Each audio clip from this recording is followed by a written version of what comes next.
a former longtime Douglas Anderson School of the Arts music teacher, Jeffrey Clayton, has pleaded guilty to 4 felonies. He did that in court today. Clayton is accused of touching and kissing a student at Douglas Anderson during a one-on-one music lesson. That was in March of 2023. He now faces up to 40 years in prison when he's sentenced in June. News4JAX reporter Ann Maxwell has been following this story for more than a year and shares the latest update.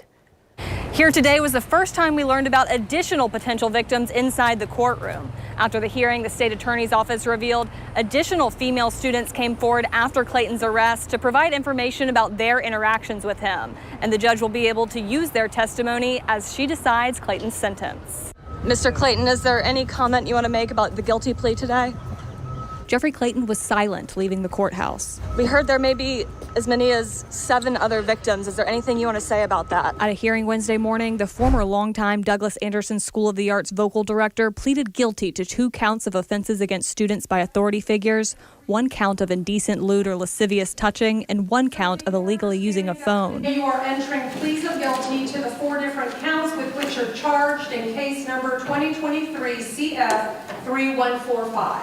Yes, sir. He could face anywhere from nearly 3 years in prison to 40 years. Yes, sir. As part of a plea agreement, Clayton has agreed not to ask the court for a lighter sentence in exchange for the state agreeing not to press any additional charges related to his employment at Douglas Anderson. 7 additional potential victims will be allowed to testify at Clayton's sentencing hearing in a few weeks, although he is not admitting any guilt related to them. That's going to make a difficult sentencing for him. Criminal defense attorney and former longtime prosecutor Curtis Fallgetter, who is not involved with this case, says plea agreements like this are fairly standard. 7 victims is going to be a difficult situation for him to try to justify why he should get some kind of leniency. Douglas Anderson alum Shyla Jenkins has been watching the case closely and pushing for accountability at the school. For this to finally happen, it was just, relief. How do you feel about the firestorm this has caused at the school district at Douglas Anderson?